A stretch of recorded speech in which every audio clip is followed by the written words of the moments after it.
Hey, everyone. I'm Mia, and I run my own art gallery in downtown Portland. The paintbrush in my hand glides over the canvas, adding final details to a hazy skyline. This piece needs to be perfect. Mia, have you seen these numbers? They're incredible.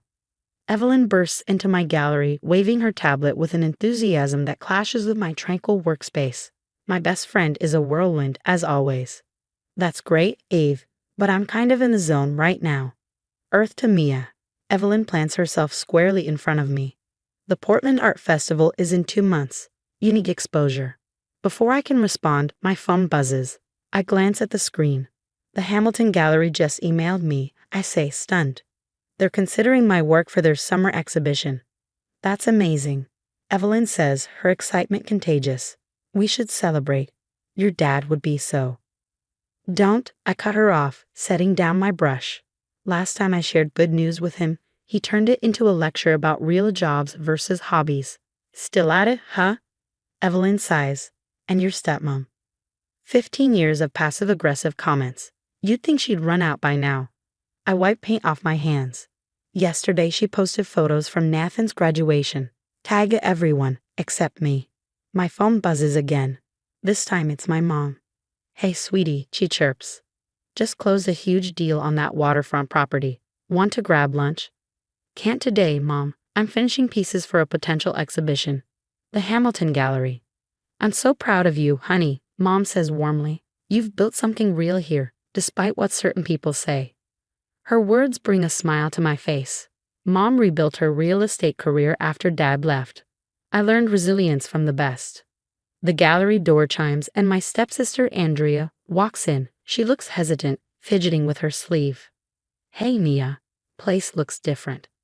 Andrea, what brings you here?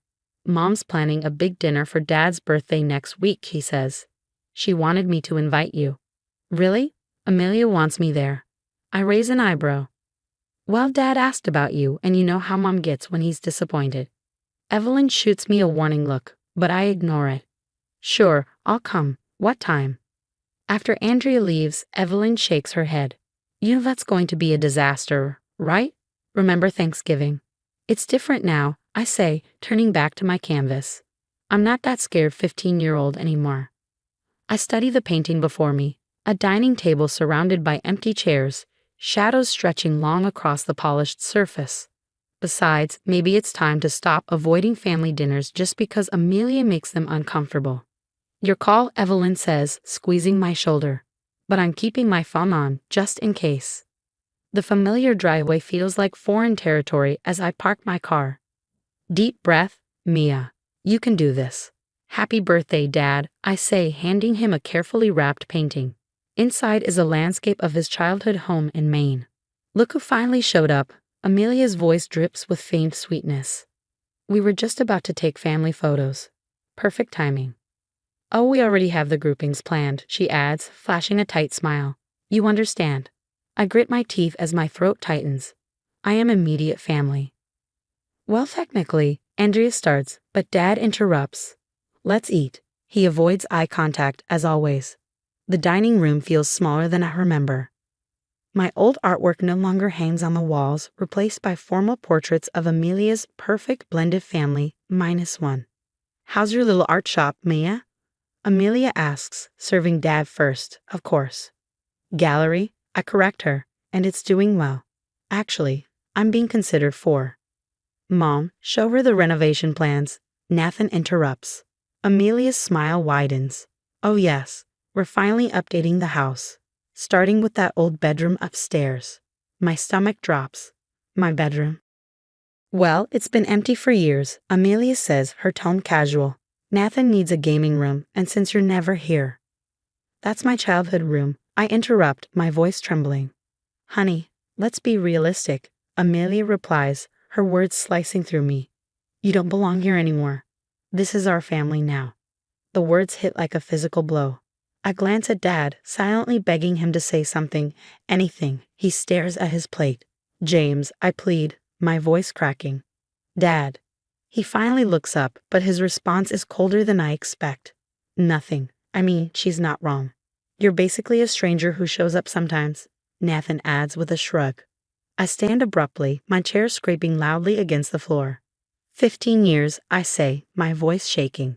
15 years I've tried to be part of this family. I've shown up for every holiday, every celebration, swallowed every backhanded compliment. Mia, you're being dramatic, Amelia starts. No, I snap, tears threatening to spill. I'm being erased, and you? I turn to Dad. You just sit there. Like always. Later that night, Evelyn shows up at my apartment, armed with wine and her laptop. You okay? She asks softly. No, I admit, sinking onto the couch. But I will be. Evelyn flips open her laptop. So remember when you said Amelia seemed weirdly interested in your dad's business accounts? Yeah, I frown. Well, I did some digging. My agency handles social media for several construction companies, including your dad's competitors. Look at these contract dates. I lean in, my stomach twisting as I scan the screen. These are Dad's project bids. How did they get this information? Exactly, Evelyn says grimly. And look who accessed the system. She clicks, and there it is, Amelia's login. Downloading confidential files, Evelyn continues. Days before each lost bid, she's been sabotaging him. My hands tighten into fists. What else did you find? Evelyn's eyes narrow. Plenty. Want to see. Broken silence. Piece number 7. I step back from the canvas, hands stained with dark oils. The painting depicts a man drowning in papers while a shadowy figure pockets his wallet.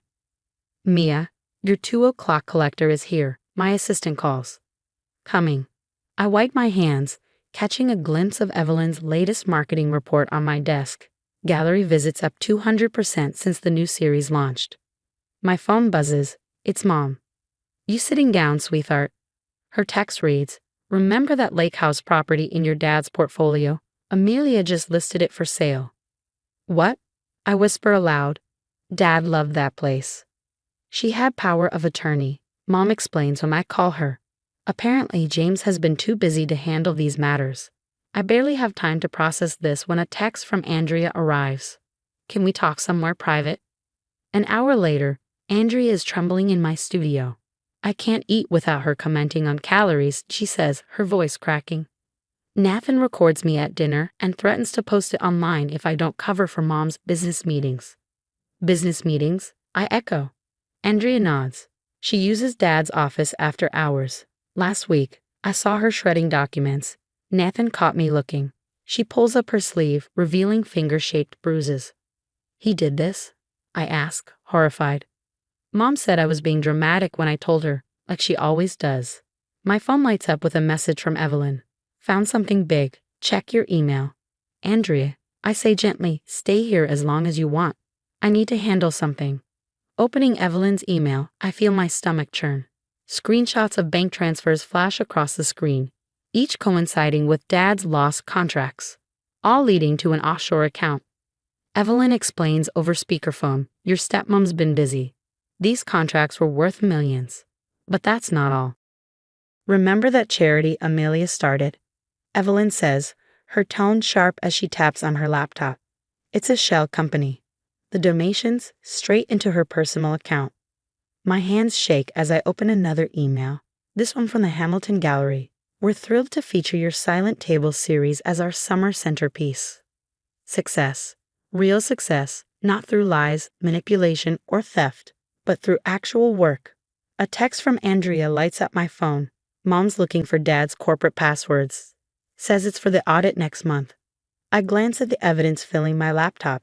Bank documents, Andrea's bruises, Nathan's threats, and Dad's distant silence. Evelyn, I say, my voice firm. Remember that marketing plan. Let's do it. But first, I forward the incriminating documents to my secure email and call Mom. Hey, those real estate records you mentioned, I need copies, especially anything with Amelia's signature on it. The lake house sale looks suspicious. Mom doesn't hesitate. I've been documenting everything. The gallery door chimes. Nathan saunters in, smirking. Nice hobby shop, he sneers. Mom wants Andrea home now. It's a gallery, I snap. And Andrea's safe here. Whatever. His grin widens. Tell her if she doesn't come home, certain videos might go viral. I think of the footage on my phone and grabbing Andrea's arm, threatening her. You know Nathan, I say, pulling up the video. Funny you should mention videos. I have copies. Lots of copies. If anything happens to Andrea, if any video gets posted, I lean in, my voice cold. These go straight to the police. Clear? His smirk vanishes. He stumbles out, pale. Later, I step back to look at my finished painting series. The final piece, an empty table bathed in long shadows, feels heavier than ever. Sometimes silence speaks louder than words, and I've got a story to tell. Opening night at the Hamilton Gallery is packed. The banner reads, Silent Tables. A study in family dynamics by Mia Marshall. Critics cluster around the centerpiece, their voices full of praise. Raw yet sophisticated, one murmurs. My phone buzzes. A text from Andrea. Cops just left the house. Mom's gone. Another from Evelyn. Amelia Henderson Marshall arrested for corporate fraud. I barely have time to process it when Dad's voice sounds behind me. Mia. I turn slowly. He looks smaller than I remember. You look successful. I am successful, I reply, my voice even. No thanks to you. I never knew about the company accounts. The lake house. You never wanted to know. I cut him off. And that's different. I motion to the painting, the empty chair. That's you, Dad. Always there, but never really there. Evelyn approaches, a reporter in tow. Mia, Portland Arts Monthly wants a statement about your sold-out show. Sold out? Dad whispers. Every piece, I confirm. Turns out I'm not the only one who survived toxic family dynamics. He nods, silent. I saw the news. Amelia's arrest. Her ex-husband came forward too, said she did the same thing to his company. She's in therapy now. I say real therapy. Not the kind where she convinced Andrea she was just being dramatic. And Nathan, facing charges for harassment. Those videos he threatened Andrea with backfired spectacularly. Mom appears, champagne in hand. Darling, the curator wants to discuss your next exhibition. International venues are interested. Dad takes a step forward. Mia, please. I know I failed you. Let me try to. No, my voice is firm but calm. You have 15 years of chances. I needed a father. You chose to be a spectator. My success is mine, just like the company's ruin is yours. Evelyn calls out, time for your speech. I address the crowd, my voice strong. Art tells stories we can't always speak aloud. Each piece here represents a silence finally broken. Thank you all for listening. Applause erupts. Andrea hugs me tightly. Thank you. For everything. I smile, surrounded by genuine support, real success, and unbreakable bonds. The empty chair in my painting stares back at me, no longer an accusation, but a reminder. The best revenge is living well, creating beauty from pain, and letting karma handle the rest.